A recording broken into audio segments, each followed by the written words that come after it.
Good day, here are the stories for the Manila Times for Saturday, July 10, 2021.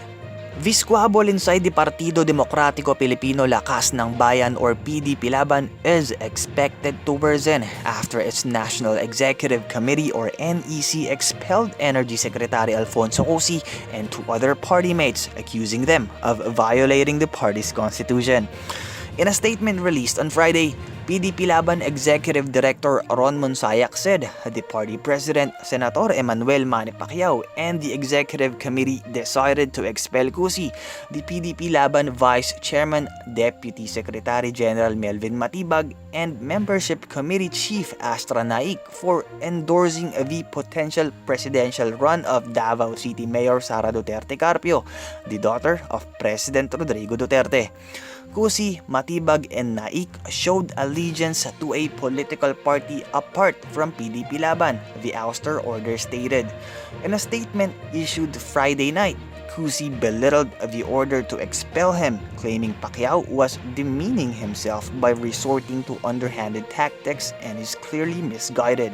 The Interagency Task Force for the Management of Emerging Infectious Diseases or IATF-EID has allowed children more than 5 years old living in Modified General Community Quarantine or MGCQ and General Community Quarantine or GCQ areas to go outdoors.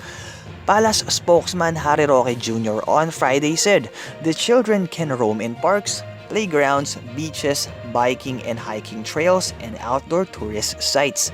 They can also go to outdoor non-contact sports courts and venues and alfresco dining establishments, but they still cannot go inside shopping malls and similar establishments, said Roque. It is the first time restrictions on the movement of children have been partly lifted since the coronavirus pandemic began. While outdoors, the children must be supervised by adults and observe the usual health measures such as wearing face masks and physical distancing. Roque said the new policy will apply to the National Capital Region, Rizal and Bulacan, which are in GCQ with some restrictions, but not to Laguna and Cavite, which are in GCQ with heightened restrictions. The World Bank has apologized to the Philippines after it released a report criticizing the country's education system. The World Bank admitted there was an oversight on its part in releasing the report. On Monday, Education Secretary Leonor Briones demanded a public apology from the World Bank after it published a report that used old data from the results of PISA or the Program for International Student Assessment and of TIMSS or the Trends in International Mathematics and Science Study. Presidential Advisor for Entrepreneurship Jose Maria Joey Concepcion III on Friday made his pitch for his proposed micro-herd immunity in malls and other workplaces in order to help boost the full recovery of the country's economy from the coronavirus disease 2019 or COVID-19 pandemic. In a virtual town hall meeting on the private sector-led roadmap to the new normal, Concepcion stressed the need to create an environment that will protect our citizens from severe illness and death and allow the economy to be opened. This as he pushed anew the concept of micro-herd immunity whereby safe spaces will be implemented among establishments like malls, office buildings, and factories.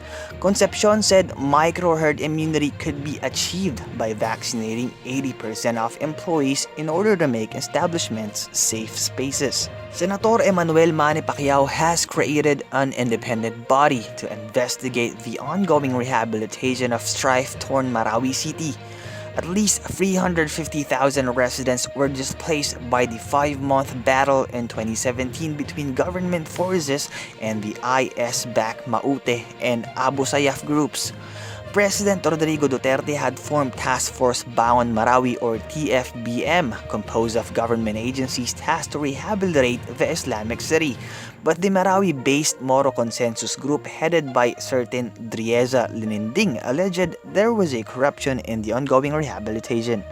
Topping business, the country's trade deficit widened by 109.7% to $2.76 billion in May, the Philippine Statistics Authority or PSA reported on Friday.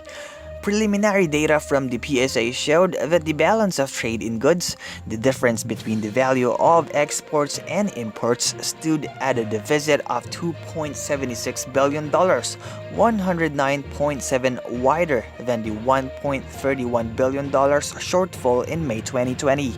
This compares with the $3.8 million deficit in the previous month of April. In sports, the Interagency Task Force on Emerging Infectious Diseases or IATF-EID gave the Philippine Basketball Association or PBA the green light to start its 46th season on July 16, according to Games and Amusements Board or GAB Chairman Baham Mitra. Based on the Joint Administrative Order or JAO, the Pro League is still not cleared to resume its games in the National Capital Region. But Mitra said since the IATF-EID approved it, it will be included in the JAO. The PBA will hold its games at the Inaris Sports Arena in Pasig City under a semi-bubble setup or home venue home. However, fans are still not allowed to enter the playing venues as only 100 people are permitted inside the arena in every game, including players, coaches, team staff, television crew, and PBA personnel. Since the area at the Inaris Sports Arena is relatively small and unequipped with a spacious dugout, the PBA will set up tents outside the teams can use during game day, Mitra said. Antonio Contreras and Yen Macabenta are today's front page columnists. Contreras shares voter basis agreements on specific national issues, while Macabenta asks if the Constitutional Commission of 1986 paved the way for a UNAC presidency. Today's editorial believes the transition to renewable energy is a looming economic opportunity.